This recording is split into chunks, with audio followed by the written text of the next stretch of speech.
I will have to take as well. Anyways, we have the agenda. I wonder if I can share my screen, but probably you can. Give me a second. I'll make you the presenter. I think you can. Yeah. Yeah. And I can share my screen. Oh God, share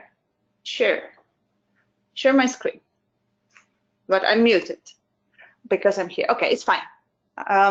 So this is our agenda for today. We Zoom. Please Zoom. No, it doesn't let me Zoom. Okay. For some reason. Is Frauke joining us as well? No. I just see her LinkedIn. Yeah, this is the agenda I posted on LinkedIn. Oh, okay. Things on LinkedIn, me. So we'll start with welcome and introduction. Then we'll have talk taking. So we'll talk a little bit about what happened in the last, since August, and then we will briefly talk about the initiatives that we envision, and then we'll go back to any other business. This is the idea. So I will stop. So is there anybody who would like to add anything to the agenda?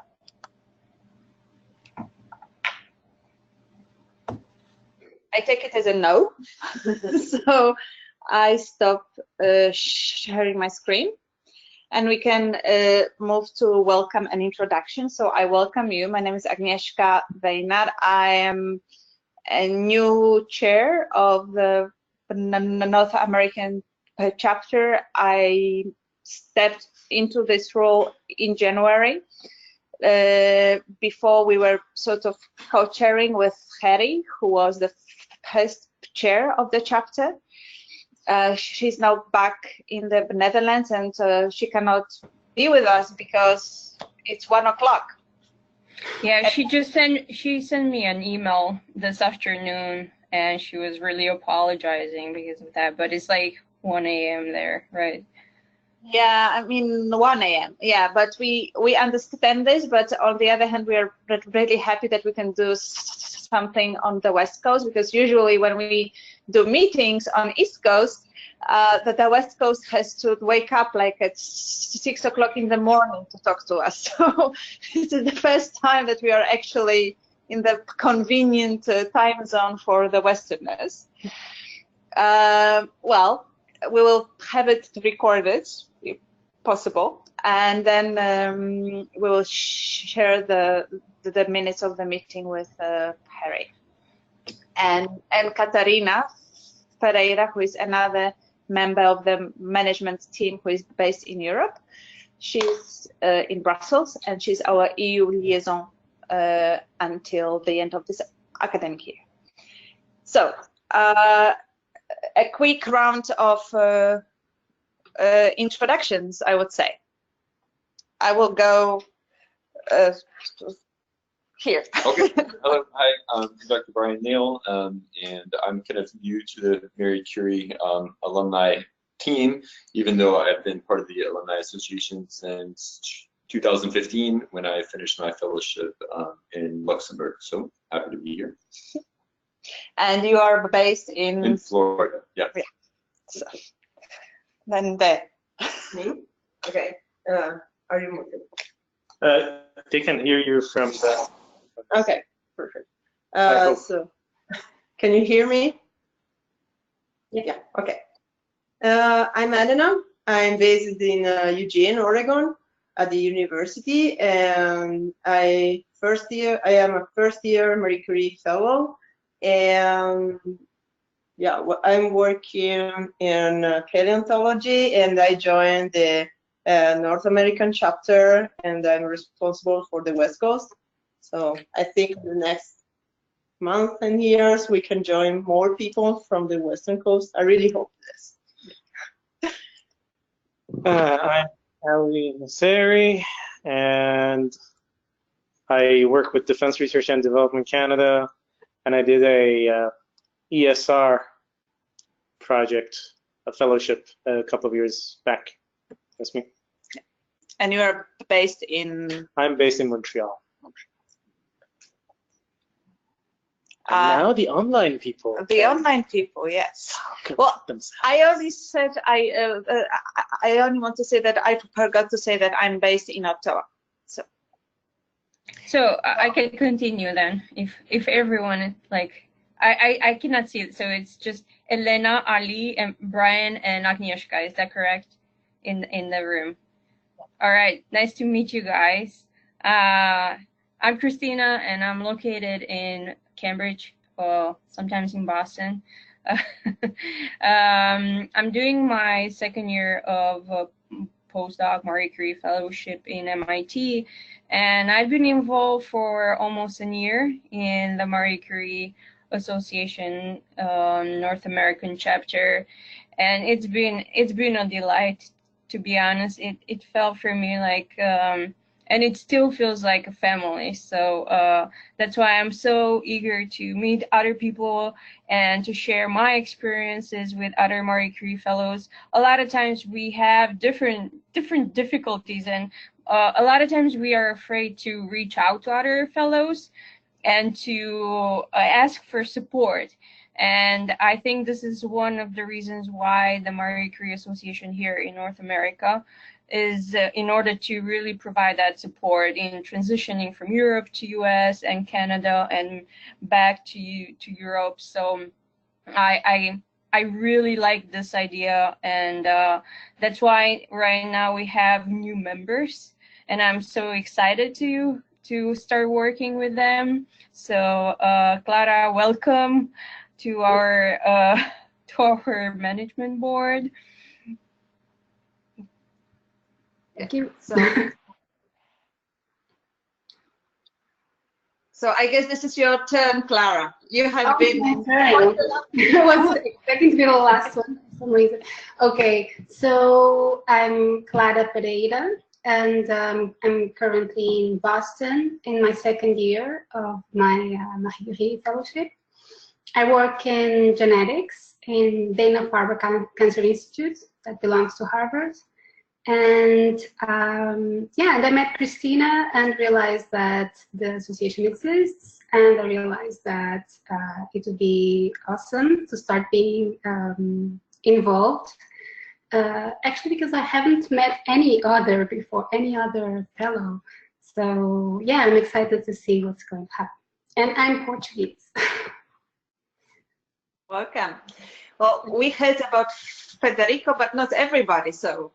Yeah, I'm at the Department of Bioengineering at University of California, San Diego. I'm an alumnus.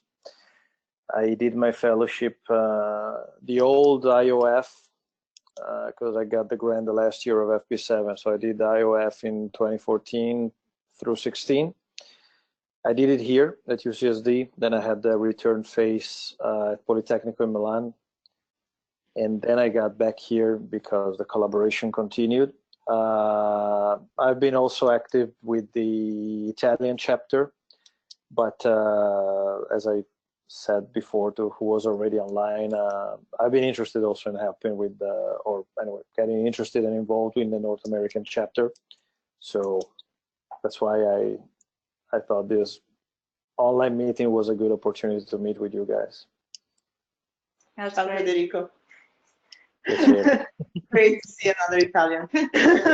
West Coast, right? The West Coast Italians is looking for West Coast people. Yes, that's true. Yeah. Actually, I know a couple of Italians here who had a Marie Curie as well.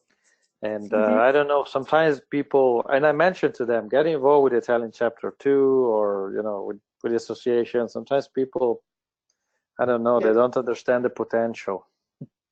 Yeah. Well, we tried to explain this today, and we are here for the European Research Day. That was the panel in the morning, but in the afternoon we had a training on the Marie Curie proposal writing and managing. And I think we had a lot of hints, especially you, Brian, you gave a lot of hints to people about why they should get involved in the association. And I think that these are messages that were really, really important, that we should probably expand in our messaging. What I got from what you were saying was that the support in the career development actually continues when you become the member of the association, because you get funding to go to conferences, because you have the opportunity to grow your network, and because you get the platform where you can showcase your research. So I think that these are the three messages that we should be sort of spreading, and we have to figure it out how. Yeah, so stock taking. I'm moving to the point 2 of the agenda. I will shortly say that the chapter started its new fiscal year on September the 1st, and in this time we had the budget of €3,000 for our activities for the whole year. At the beginning, we thought, oh my God, we don't have enough money. What will we do with that? You know, we cannot organize anything. But then what happened is that all our travel associated costs can be covered by mini travel grants, by mini grants, and micro grants. Thank you. I'm terrible with the names, because they have like 3 kinds of that. So they have the One World, which is for us. I mean, for people based in non-European countries, and they can apply to go to conferences like you did, right? Yeah. This is what I understood, in their own field, for example, or they can apply to go to the events supported by the chapter. But we also have a special micro grant for chairs and MT members that can be also used for travels, for example, for the chapter meetings. And I didn't know all this. And this is important for us to know. So the One World micro grant has a cap, and this is €750. If you're within the same region, 750. If you're intercontinental, then 1,000. Yeah, but we are not intercontinental if we travel in North America, for example. So this is €750. However, when it's intercontinental, it's 1,000. But then if we use the micro grant for MTs, the management team of the chapter, for the chapter related meetings, then it has no cap. There's another thing too, because with the macro grants that you apply, so if I apply with the One World, you can only take 2 in a 1-year period. But I assume with the other one, you can do it more. But okay, we have to be also rational. I mean, we cannot have like 10 events. But in the sense that you can keep the One World for your own research that you might want to present, as opposed to use it for the chapter. Yeah, so we have these different options that we've learned about basically in January. So this is where we already spent part of our budget for the meeting in Ottawa. Because now, what have we done? We had a slow start because of the change of the management team, and because also we were figuring out what to do. We participated in the European Research Day in Ottawa, and we also had the training for similar to this one that we had today in November. We also had a lot of stuff actually organized in Boston, thanks to Christina. So she can maybe talk about it very shortly.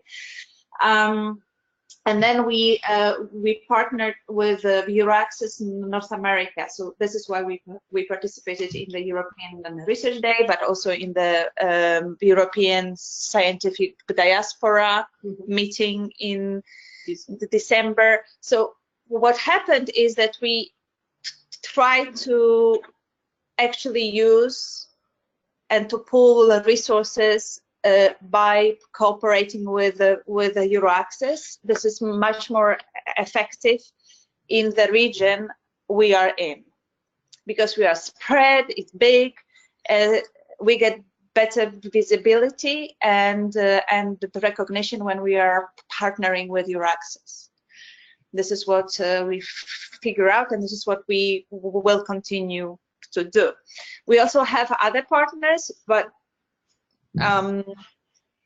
not very we are not very involved as of late. I think with New York, what was it? I even forgot. The New York Museum. What? No, that was New York Association of Social Studies. When Harry had that connection, but we haven't done much with anybody else apart from Euraccess. And also with Euraccess created 1 year ago an initiative, a mentoring initiative, which is called GDMI. Yeah, well, actually this is about mentoring so what they do, they invite scientists and the researchers who are within the European diaspora networks, including the Marie Curie, to become the mentors and mentees. So they have a program where they join people. And I know that Katarina Ferreira, who is also Portuguese, by the way, who is in Brussels, she is a mentor, and she's mentoring a person in Scarborough.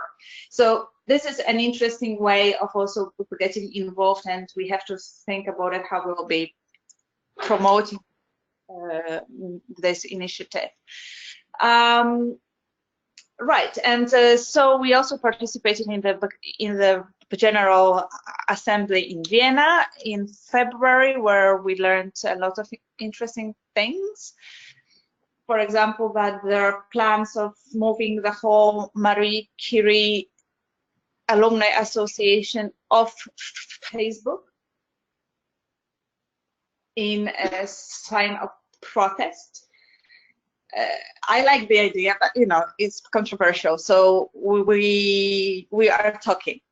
There is also excuse me, I couldn't understand very well. What was the issue? The idea to remove the Marie Curie Alumni Association, okay, and the chapters and everything from Facebook, and to do it with a big communication campaign. So they are working on it as a sign of protest, you know, to show that we care, that Facebook is not really caring about the world, really. So yeah, so but this is something we will have to face and to discuss in the campaign. There's a pressure to do this. Then there is an issue of the fact that the chapters, especially in Europe, and Federico is very well aware of that, I think, are encouraged to, well, I wouldn't like to say earn money, but to be able to generate income, so they can reinvest in the activities, right? This is what Marco has been doing quite successfully in Europe. In our situation, it's much more difficult because we don't have a big concentration of fellows, and we decided, as I said, that the best way for us to pool the resources and to piggyback on other European initiatives in the area, and this is what we will continue doing. Did I forget about anything? I mean, Christina, you want to say something? Yeah, I can continue with a couple of events that I've been involved with. Last year, basically, we organized a picnic where we met together with, I think we were 7 fellow Marie Curie fellow.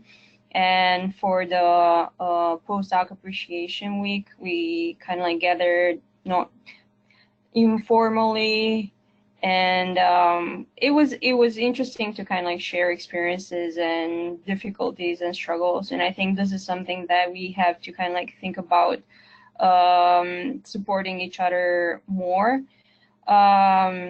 Also, at the beginning of February, I was also involved in this MIT European Career Fair. And so I would highly encourage you, all of you that have had Marie Curie Fellowship previously, to think about sharing your experiences with other fellows, and to try to, I don't know, advocate for this kind of fellowships, because my feeling was that most of the American researchers, they are not really aware of the possibility of accessing European funding from US.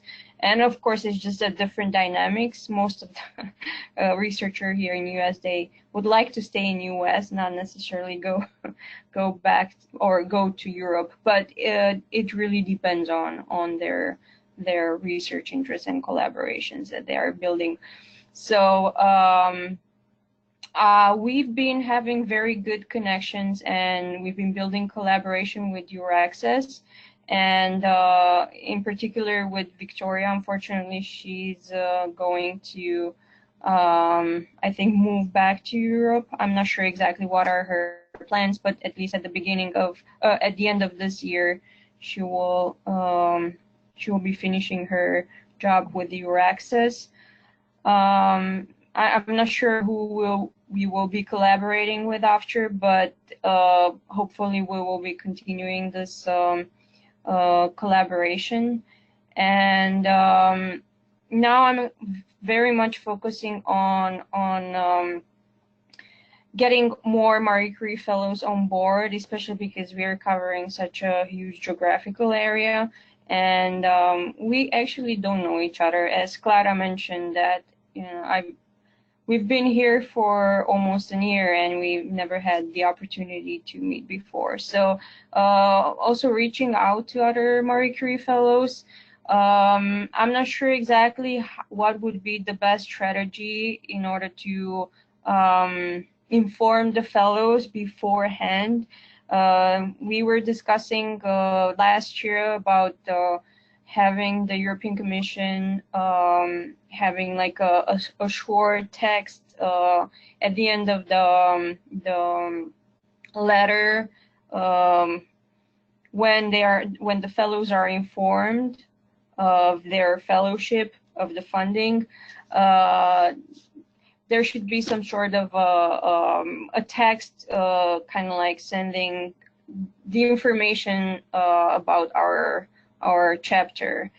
But unfortunately, as we all know, this did not happen. So I'm not sure exactly if we can tap into any resources in order to really reach out to them and try to kind of like connect our chapter with the future fellows that they're going to move to US and Canada. So I just want to tell you, to respond on this, we actually raised this issue with the the policy officer who is responsible for the alumni association in Vienna, and he said that they cannot do it. I don't know why, but he said this is impossible. So it's all on us in a way, how we promote the association here. And of course, it's much more difficult because in Europe you have a lot of Marie Curie fellows in different countries, and it's so much easier because even universities have this information about the association there. You know, in the international offices at any European university, you have that information. So we have to be innovative. Ali, what was this face? This was the reassuring face of Ali. Very reassuring. Okay, So, but how do you see this, Agnieszka, or how? I mean, if you guys have any ideas, how do you think we can actually reach out better to our fellows? How did you, for instance, Federico, how did you hear about us? Or I think you mentioned that you were involved at the very beginning, but I'm just thinking, how do Marie Curie fellow reach out to, or how did they come across our association? Just that we know how to really think about a strategy. Well, in my case, I got an email from Victoria, whom I knew.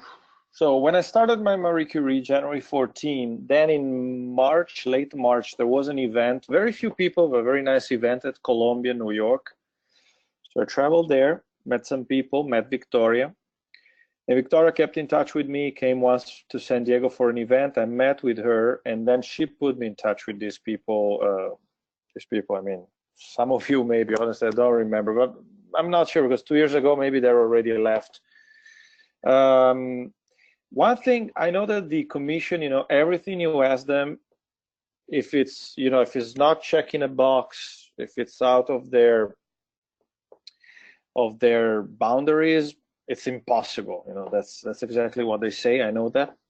They're, unfortunately, some of them, either they are or they act as bureaucrats, but understand them. They have, unfortunate constraints. Now, one thing that, no, that's the truth. One thing we might think of, there are two things. One is, and I'm afraid that's impossible too with the new brilliant regulation that the EU introduced last year. Unfortunately, I don't think we can have access to a mailing list, let alone email people without their prior authorization, thanks to this very brilliant regulation.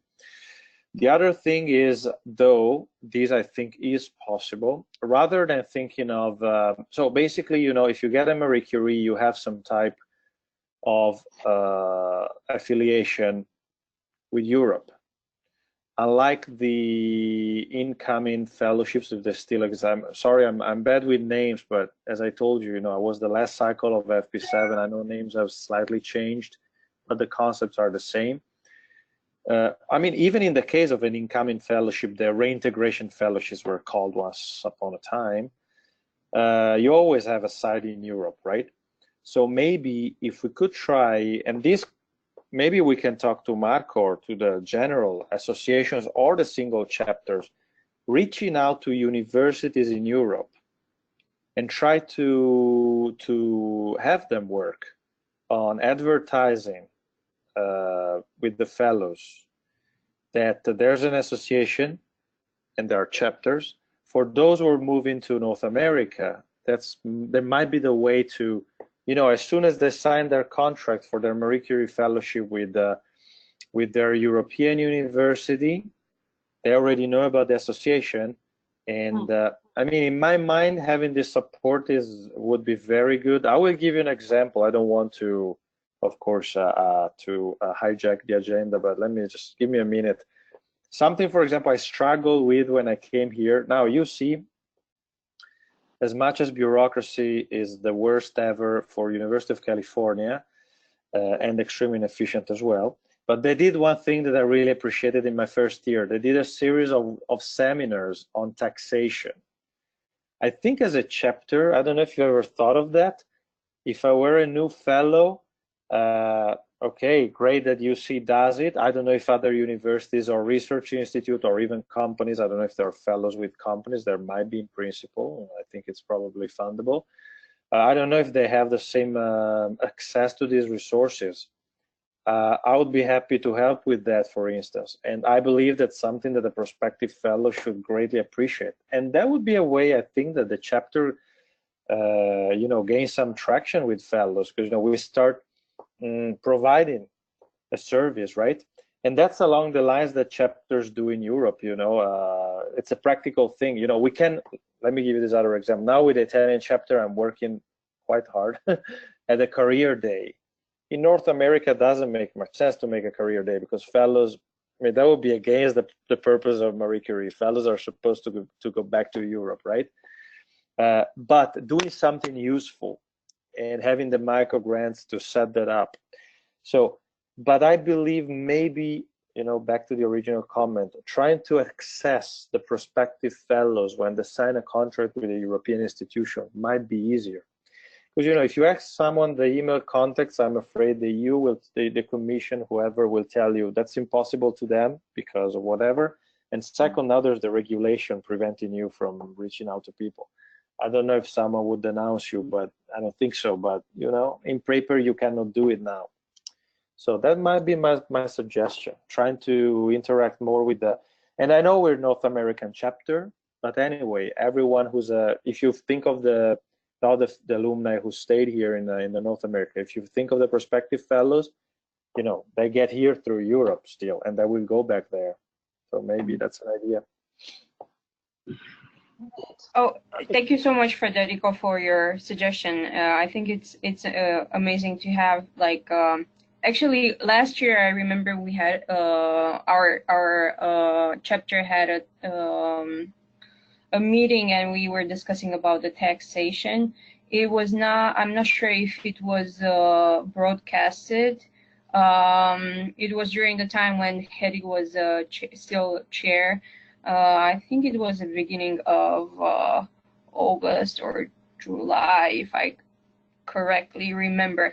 Yeah, so we did have the taxation part, and I think this is an important issue, and I've been receiving a lot of emails for the outgoing fellows, so they're still in Europe, and this is like the biggest question that I'm keep getting, like taxation. Unfortunately, the problem is it's really depending on the country where you're coming from, and I can share my own experience because I'm coming from Finland, where my home university it is, and they have a 6-month rule. So if you live abroad and you work in a different country, you are actually paying the taxes to that country. But in US, because we are under the scholar J1 visa, we are exempt for 2 years. So there is the 2-year rule. So in my case, for instance, I exempt from taxes, basically. But then people coming from Spain or other countries, then it's a different situation. No, I know, but I'm saying, I think that, you know, we unfortunately we cannot deal with taxation in the country of origin. But here, you know, most of us as J1 or for the 2-year treaty, we're exempt from federal taxes. I don't know about your states, but California, and I know other states are the same. Canada might be similar for other reasons. They don't acknowledge the federal treaty with other countries. So I had to pay California taxes. Now, you know, if we suddenly get, but I don't think it's the case right now, I know 500 fellows covering the 52 states and the, how many provinces you have in Canada? 8, I don't know. That is too much of a burden. But maybe something targeted to an audience we can. But I agree with you, it's too complex for Europe. But honestly, for Europe, you know, if you're a fellow, not you, Christine, I mean, you're based in Finland, in Italy, in Lithuania, anywhere, you know, it's your job to go to your university. Excuse me, I'm very practical. Move your ass, you know, you're not any longer an undergrad, get your info.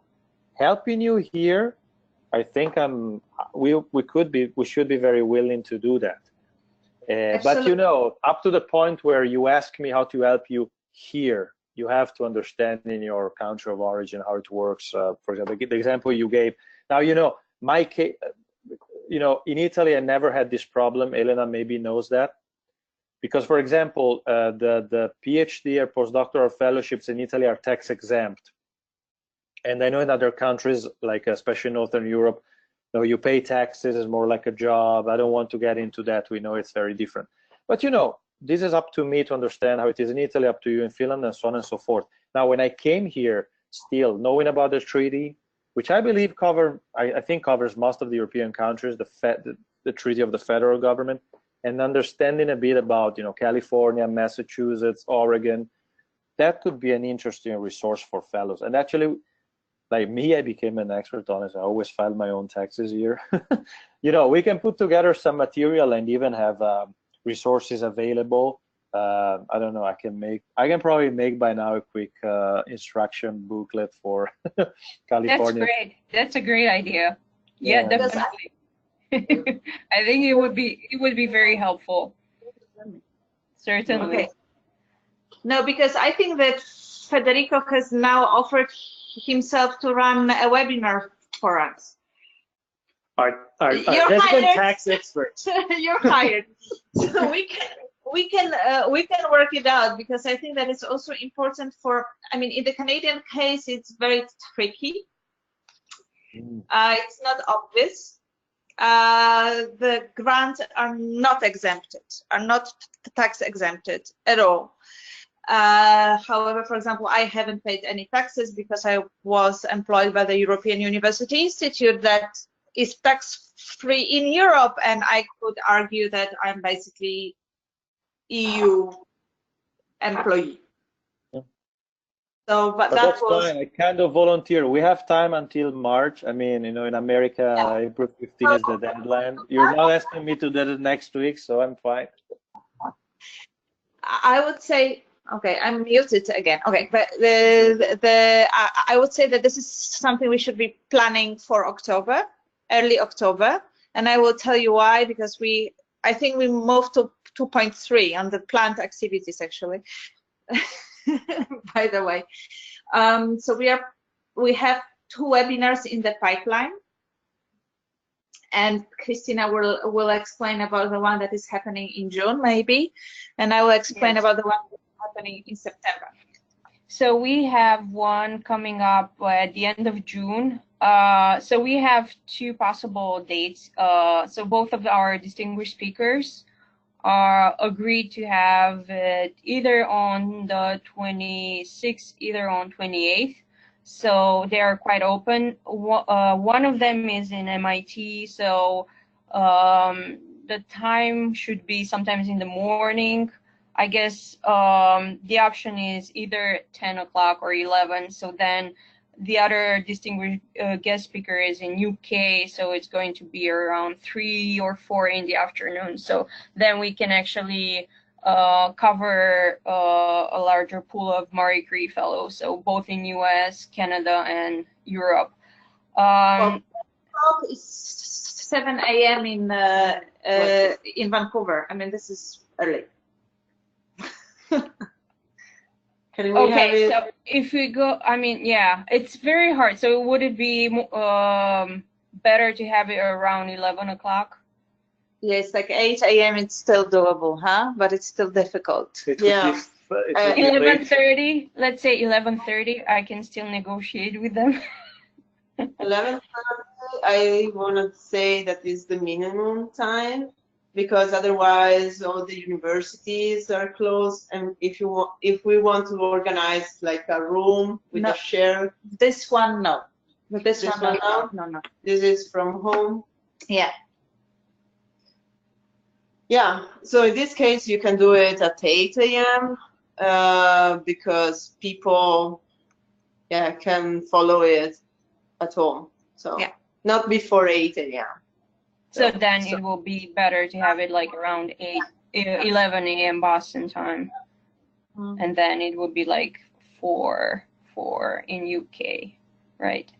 So basically this webinar is we are tapping into the mentor-mentee relationship, and in particular these 2 distinguished professors are having quite a long experience in mentoring fellows. In particular, Professor Collins, he's been mentoring around 6 or 7 Marie Curie Fellows and 2 ERCs. So, and I met him a couple of weeks ago in MIT. He's working in archaeology, I don't know, it's just biology of the book. It's a research which I have no idea, I don't have expertise in it. But it was amazing just to kind of like dive into a different world. And also to hear his thoughts in terms of like what is his mentorship style. And yeah, I think it's going to be very exciting to have both of them because they're having different perspectives. So one from US and one from Europe. Also from different research fields, one from more from like history and archaeology background, and one from very like science and engineering area. So yeah, this is kind of like a very brief about the webinar that we are organizing at the end of this month. So I highly encourage you to join us, and please ask questions. And also like in order to mentor, I've been mentoring undergrads and PhD students, so sometimes it's like you learn so much about yourself only from mentoring students. It's like a two-way street, definitely. So this webinar is very useful also for the association, so it will be open also to people in Europe and everywhere, because our mentoring program of the association is now being restarted, so that there is a gap. You know, we are basically filling the gap with this webinar, and we would like to. That was one topic that our members voted for in the survey that we did. What was it? 1.5 years ago. So this will be all about mentoring, and it's very practical. The webinar number 2, this is in September. The date will be the 10th of September. It's organized in Brussels, so the speaker will be in Brussels at 6:30 Brussels, 12:30 East Coast, and it means 9:30 West Coast. For the East Coast, I was writing. East Coast, it was 12:30. So it's 3 hours. So it's 9:30 West Coast. And this webinar is about transatlantic networks and careers. So I think that this is one issue that we also heard about today at the meetings that we had. Basically, we want to talk about how to establish and cater for the networks that will help develop your research agenda or your otherwise professional career using the networks when you are a transatlantic mobile researcher, like you, Federico, for example, you know, like people who go not only one time, but many times, and how they can build these networks, how to make them survive when you leave, for example, and then how you can best use them also using the European funding, right? How to keep them alive. So yeah, so we have a guest speaker, but the idea is that we will organize live groups. And this is the first time the chapter wanted to organize in-person meetings for a webinar. So we will have a group in Brussels because we co-organize it with the Brussels chapter, and Katarina is helping with that. So we will have a group of people in Brussels. We will have a group of people in Toronto. we'll have a group of people at MIT and, and Cambridge. We'll have then a group of people on the West Coast, Eugene. You know, maybe someone from San Diego wants to come. Do we have micro grants for that? We can use the chapter micro grant. Only for us or for everybody that is a member of the Alumni Association? Because No, North American chapter. Yeah. Yeah. So yeah, we can try to use this. Yes, it won't be like 10, but you know, we might have. I mean, it depends on the cost, you know. Yeah. Because I've been also thinking about it that if you are the only one in Eugene, maybe you would prefer to go, you know, a little bit to San Francisco and do it there, or even to San Diego if Federico says that there are other Marie Curie people. You know, just we have to figure it out, you know, how to best organize that. Yeah, because Eugene, even though it is a small town, it is well connected with all the West Coast by flight. And actually, they are doing a direct flight from Chicago to Eugene. Even. So yeah, and the cost should be per person to go and come back around 200, 250. Okay, so it's not too bad. It's not too bad. Yeah, so we can actually think about it. We have to start about it. And they can provide probably a place where to sleep if they want to spend not only that day, but maybe 2 days to take it more time. Yeah. So it's cheaper than a big city. I can organize it more quickly and easily because it's my university. And there are good connection with all the West Coast. I have no idea about San Diego. What do you think, Federico? Do you want to spend 3 hours of flight for reach Eugene? Or you prefer to be there? Or you prefer to be there? Have you ever been in Oregon? What day is the webinar?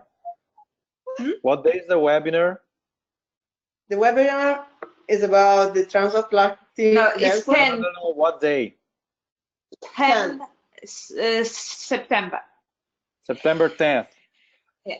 I just saw it's like a Tuesday or Wednesday, I think. Okay, I can extend and stay for a football game. Eugene is a great place for football. Exactly. I'm not a Dutch fan, but it's a great place. To bring people to Eugene, maybe I can ask for tickets. You know what? I think that this is one thing that we will have to really discuss. I know that there will be another Marie Curie alumni fellow person in September in La Jolla. So she's coming. I mean, we have to think, you know, how to bring people on the West Coast together because fellow alumnus. You said fellow or alumnus? Fellow, but she is part of the association already, even before her grant. So give her my contact. I will definitely. So what have I been saying? For example, in Toronto, I will be coming to Toronto because in Ottawa it's me and another person, so it's not enough, you know, of people. But in Toronto we have many more fellows, and I can have probably 3 people in the room at least. So, and the formula is that we will have a discussion. So we will have a scenario where we will talk about our experiences in the room. Then we'll listen to the speaker, and then we will exchange between ourselves. So this will be interesting, I hope, because it will be in different places.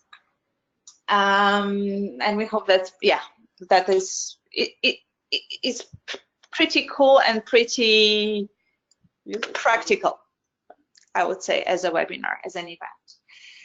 It will be on Thursday. A Thursday. Yeah. The 10th. Okay. Yeah. So for the rest, new programs, because we have like 20 minutes left, so I have to speed up a little bit. The new program. So we launched 2 initiatives in the last newsletter in May. So one initiative, maybe Elena, you wanted to talk about the Researcher of the Month? Okay, we are collecting data about people, about fellows that want to share some information with us about their research and their experience in US. Actually, today we were talking with Juliet, and she can be another Fellow of the Month, even though she is not in our chapter. So I don't know exactly if I want to listen her story if she doesn't even apply to become a fellow. But yeah, I will share with her some information about how to become a member of our chapter and what does it mean to be the Fellow of the Month. So Clara, maybe you want to be in touch with her too. And essentially, we are releasing short stories about the fellows, and possibly every month. Yeah, this is the idea. The idea is that this showcasing should tell 2 messages. One message is, of course, about the European research, but another one is about the impact of the research that we do. So, if I can say something else, so I showed everybody earlier that when we release the newsletter with the photos of the Fellow of the Month, essentially everyone that opened the newsletter went to the website to learn something new about that person. So this is interesting even for also for our website, and to increase the connections between people, because if you see the faces of people, you can recognize them better. So this is one thing that I wanted to push with the EU delegation in Canada, because they are hungry for stories, like people's stories. They want to have it.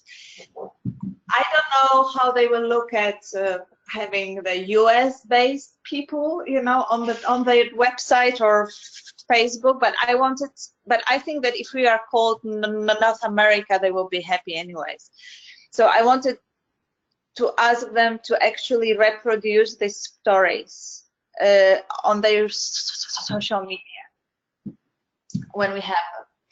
Now, I have literally 0 contact at the EU delegation in Washington, but I want to change it, because I know that they are involved with Euraccess, and they think that, okay, if we have Euraccess, this covers us. But we need help. So I think that in the autumn I will be going to Washington. So whoever wants to go with me to talk to the delegation, I will be in touch. And then we will. I would like to push them really to help us with disseminating our activities and ideas. So and another program that we have. Oh, I'm muted. No, but I'm here. No, Federico has a question. I just wanted to give you a quick comment on this. I remember that at that famous first meeting where I met Victoria, there was the EU attaché in DC. Maybe, and I have the name of the Italian attaché at the embassy, but I think maybe if you retrieve some of the contacts of the research attachés for the single countries and for EU, maybe reaching out to them. They're supposed to do this, you know, help with this, everything that can promote the research exchange. So if you're going to DC and you're trying to get in touch with someone there, these people might help you. You know, I will definitely look into this. I'm a little bit only worried that, you know, people who work for the national embassies, they're not that excited about supporting the EU level programs. because they are very much, into their own box. Oh, that's true. But the thing is that I have a lot of hope with the EU delegation in Canada, because I have a fantastic contact now. As of February, we got a new policy officer, and he had been in communications before.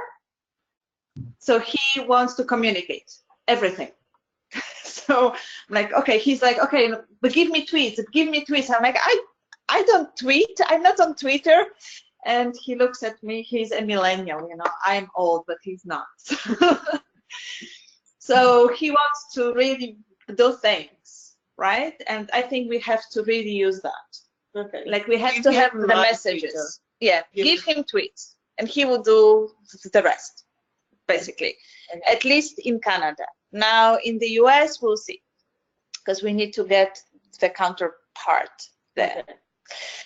Okay, so another program that we have is this initiative where we would like to showcase the research. Christina, you want to talk about it very shortly?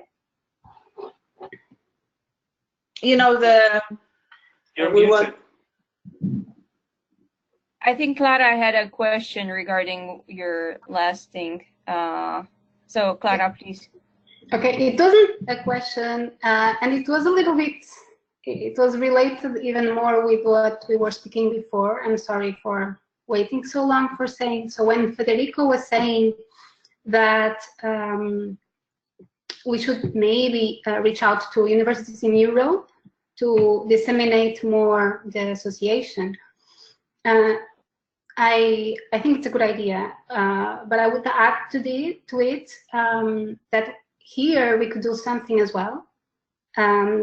So in my experience, when I arrived here, the postdoc association at Dana-Farber was amazing, but they knew zero about fellows that would come from Europe. They don't know what is Marie Curie.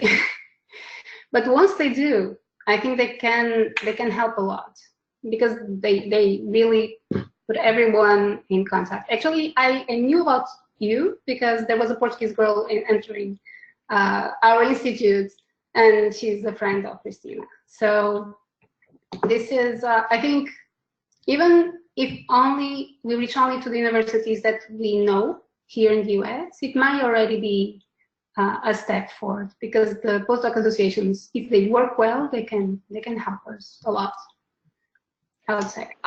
Yeah, I had a very bad experience with the Postdoc Association of Canada. I think I wrote them like 3 emails and never heard back. I think that probably I should go in person, or because I talked to the association, like this umbrella organization, but maybe it's true that we should do it on the level of the universities, just go to the university. Yeah, so what I would suggest, I also wrote it down. You wrote it down? And it just got deleted. No, but one thing that you can always do is, like in Canada it's easy, but at least picking some universities. So let's say this year we want to reach out to 20 universities that we know they have a higher chance of getting someone that wants to do a global fellowship. And then just reaching out to their School of Continuing Studies, School of Graduate Studies. Usually in Canada, at least most of them have a School of Graduate Studies. In the US, it's usually the same. It's called something else, but it's the same, right? So as long as we have a link with that school, we have a relationship built with where we know we can reach out to them. If we have an event like the one we did here, we can reach out to them and say we are doing this, because the people that are studying their PhD that might be interested in how to do an IF, right? Right. Then they might join the webinar that we had today, right? So I think one thing that you need to do is build those relationships locally, so that then when you do something, you can bring people to it. Because right now you can do a lot of things, but bringing the people is hard. And I don't think you need to only focus on people that have done a fellowship. That's one part of it, but you also want to do something for people that might be considering doing the fellowship, might be future alumni, right? That's bigger in North America, I think. That's because then those people would go do their fellowship, then they become an alumni, and now you have more people. Yeah, you're right. So on this end, to do it like that, right? Which is also a good idea. A lot of work. If I can add something else, I know our page on Facebook is closed, and that means we cannot share the information, even the link for today. I wasn't able to share it outside our page because it's a group, it's a closed group. I want to ask you if we can open it. I know that means that a lot of people that are just, so not really alumni, but they are just interested, they will join the group, but that allows us to push out all the information we are sharing inside. So Facebook is changing its algorithms since a couple of months ago, and based on the new one, even if you have an open page, not a lot of people would reach it. The more impactful way of sharing things on Facebook now is if individuals share it with their networks. So what I did, this is what I did. I shared it with my own network, right? Yeah. So and one of the things we learned with our team was we have a Facebook page and we post things there, but the real impact comes when other people would share it kind of externally. When individuals share, you get more people that see it than if an organization shares. Yeah, but that means that we have to copy and ask people to copy and pass. Or share that post. We cannot share. Nobody can share. You have to copy literally and pass this is your page. If you make it open. Okay. But still that sharing, like you need to ask people actively, like have a group of people that you know are going to share and say, okay, like every time you're posting something, ask those people to share. Yeah, it's something that people doesn't do. They don't do, So, well, I mean, okay, that. Considering that we might be off Facebook anyways in half a year, LinkedIn, I'm fan of LinkedIn. So I'm thinking that maybe us as the Marie Curie North America Association on LinkedIn, we should actually become friends, I mean, connections with the schools of postgraduate studies or the postdoctoral control of LinkedIn. The girl in Toronto, what is her name? Oh gosh, Frauke.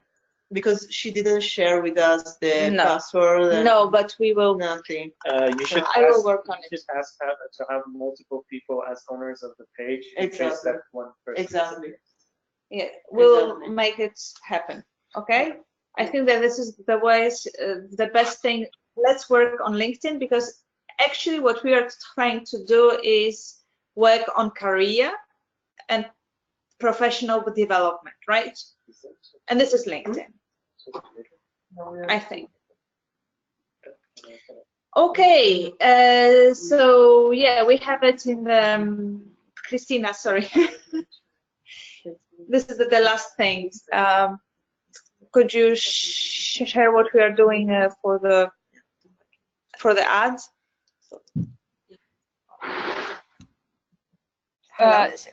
Which ad? No. Okay. So maybe I will say because I'm so tired that I cannot express myself anymore. So, basically, in the newsletter, we also have another initiative.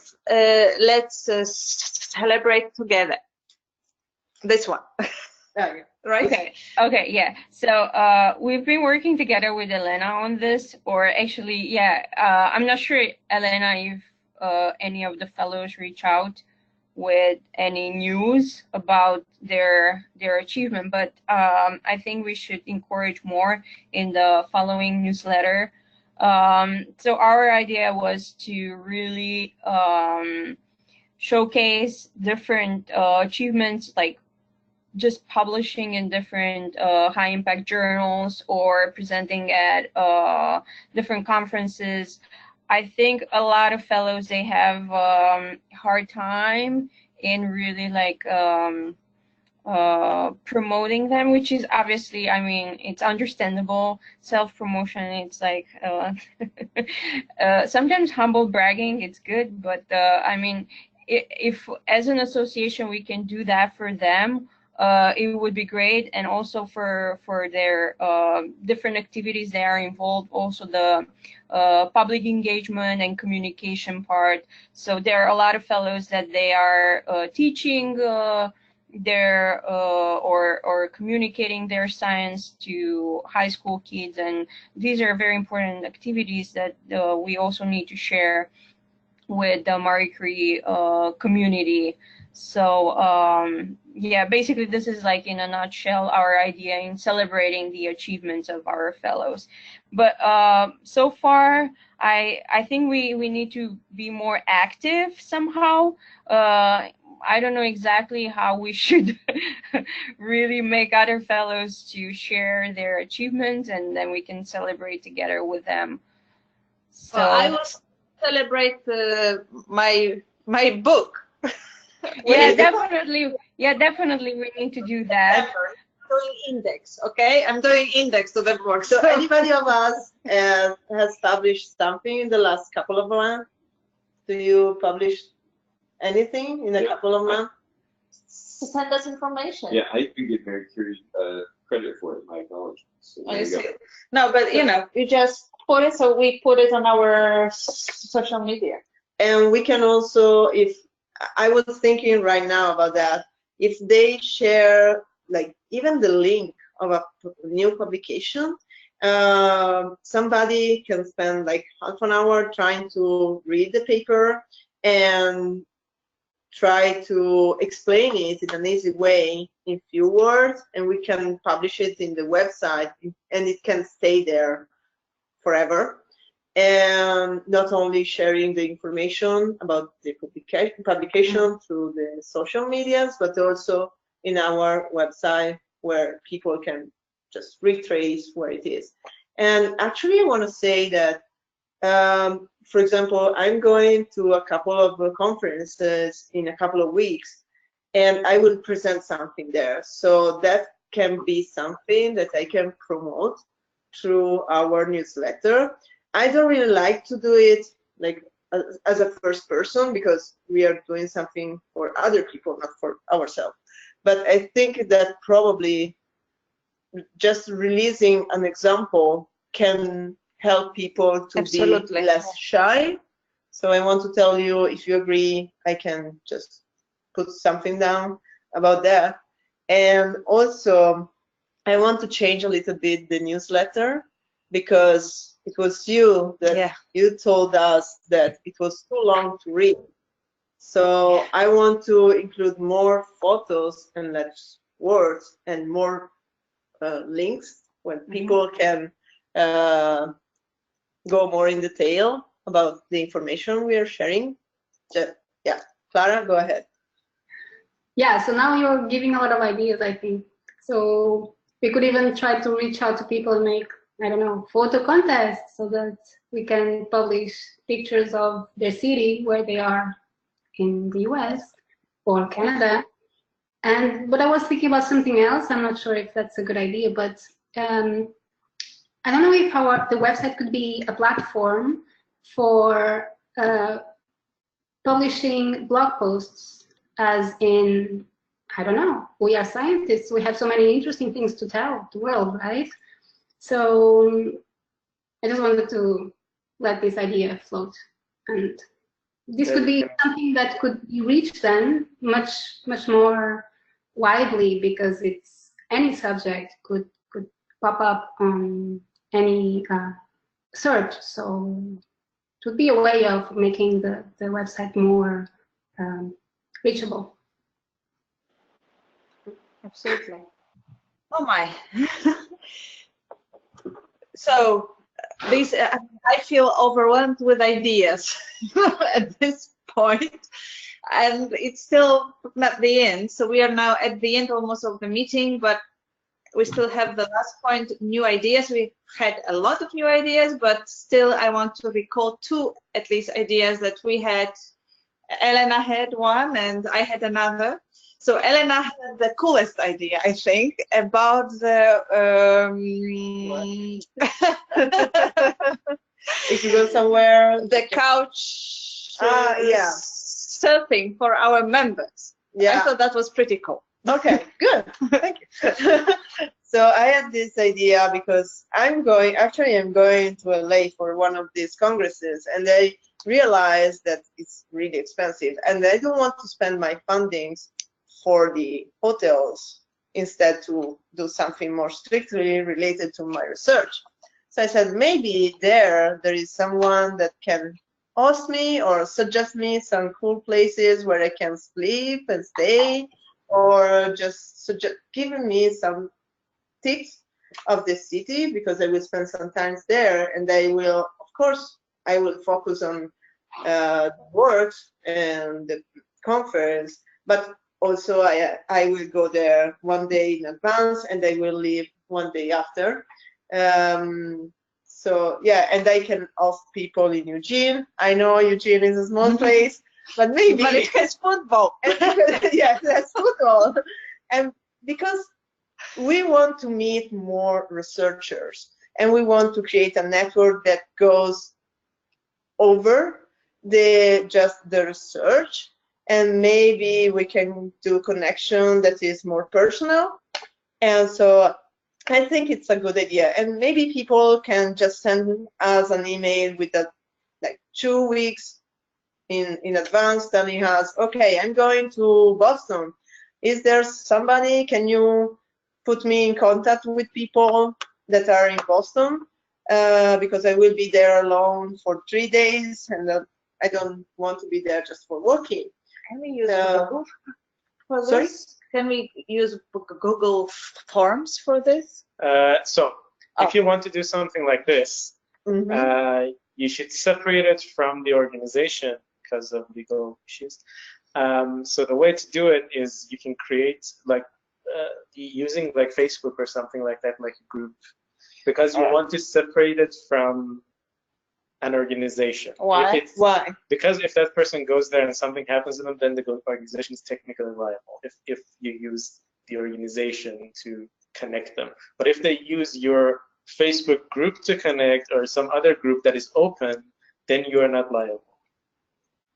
So essentially we cannot do that because we cannot have time to create another group on Facebook for that. So for example, like for one of my universities, we do this where we are a network. It's like a university, but it's the International Space University, so it's more about professional development. So we have like a group that is an ISU travel group. So people that are traveling a lot are on that group, and you would post and you would say, hey, I'm going to this city. Is anybody from the organization there?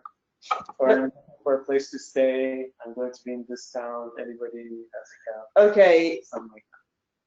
Is there any issue also if it is only putting connection with those people? Like we had a request from an Italian European new fellow that was going on San Francisco, if I remember correctly. Yeah. And she asked us, can you put me in connection with people that are there? So we asked people that were already there, do you want to put you in connection with this new fellow? So if you have your hat as a MCAA representative and you connect to people and something happens, then MCAA is responsible because you are doing it as MCAA. If you do it as an individual, I'm Elena and I'm No. That's no problem. Yeah, but in this case, it's not something we should do. We are there to making connections. As long as nothing bad happens, it's not a problem. It's just when the bad thing happens. I know, but this is something that we are doing as a chapter. You have to think about that then. Yeah, of course. To have like a billboard, I would do a billboard somewhere. You need something where you are not processing. If you are processing it, then... No, I'm not processing. The only thing is that it is only limited to our members. So anyways, the members have to have the access. So it is us who decide on the access. So it's us. No. responsible? No. No. You Okay. just give them access to the billboard, what they post, and what happens after that is not like you are not kind of reviewing all the posts. No, we are not. That's we are not. So we can do it in the Google Forms, and then sort of have a link Or we to the can website, do it on the website. through Facebook, our group. But I'm not on Facebook, and I want to help. I know. And many I know. people are not. I know. And then we might be off Facebook in I think you 6 months. should think about it more I know. offline, but just keep in mind the legal implications of it. You might want to talk to a lawyer. Oh my God. No. North America. Welcome to North America. I ran a nonprofit. I had a legal team. They tell me these things. So. Okay, so that was one idea, and the other idea that we will be developing. So you will be informed. We will be looking into that. And the other idea, but I'm already so tired and we have to finish, so I will only throw it at you. Or maybe, yeah. So I wanted to, because our management team in theory should end at the end of August. So we will have a call also for new members if we need the replacement, because we can stay over. I will stay over for another year because I started in January, and I hope that some of our members will also stay over. So then I had this idea that I would like to involve more the European scientific diasporas and the alumni, and do something with the promotion of research and science in the European diaspora schools in Canada and the US. And this can be funded by European Union as well. We have to look into that. But basically the idea is to talk to the kids who are in these language programs in their native language, and this replicates the fantastic work that has been done so far in Europe by the volunteers of the native scientists. And I will explain that later when I have the time to sit down and write down the project. But this is more or less what I would like to do. Sorry, I have to meet Victoria back over Okay. at the other building, so Okay, I don't know if I'll see you all. we will have dinner tonight, Oh, okay. so we will keep you posted. Okay, send me an email. I will. Okay, all right, sorry to leave. Okay. quickly. Okay. Bye. Bye. Okay, guys. So, any other business? No, No. not on my side. My head is boiling. You know, like I have no brain anymore. But I had a lot of ideas, and I think we'll be talking to Clara in more detail. I hope you didn't get scared. And yeah, so thank you so much for attending. Have a nice evening, and we'll have a nice dinner. Yeah. So, Have fun. Have fun. Bye. Have a nice Bye-bye. evening. Bye. Bye. Ciao. Ciao. how to do this? Go to meeting, attendees.